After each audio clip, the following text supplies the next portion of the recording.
নাম রাকিব, চুয়াডাঙ্গার এক সাধারণ ছেলে, কিন্তু তার গল্পটা একদম সাধারণ না। ছোটবেলা থেকেই গোলপোস্টের নিচে দাঁড়ানোই ছিল তার স্বপ্ন। মাঠে নামলেই সে যেন অন্য মানুষ, দারুণ রিফ্লেক্স, চোখে আগুন, দ্য জেদ। কিন্তু এই জেদের পথটা সহজ ছিল না। চারপাশে মানুষ হাসতো, গোলকিপার হয়ে কি হবে, তুই পারবি না। এই কথাগুলো প্রতিদিন শুনে বড় হয়েছে সে। অপমান, অবহেলা সবকিছু গিলেই সে দাঁড়িয়ে থাকতো পোস্টের নিচে। দিনের পর দিন, রাতের পর রাত কষ্ট করে গেছে। একটা বল ঠেকানোর জন্য সে নিজের জীবনটাকেই বাজি রাখত। কিন্তু জীবন শুধু ফুটবল না।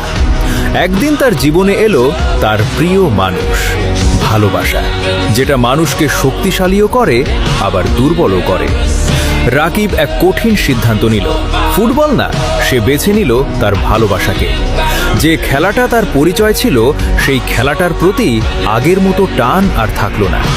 এখন প্রশ্নটা থেকে যায়, যার জন্য সে নিজের স্বপ্ন ছেড়ে দিল, সে কি থাকবে তার পাশে সারা জীবন?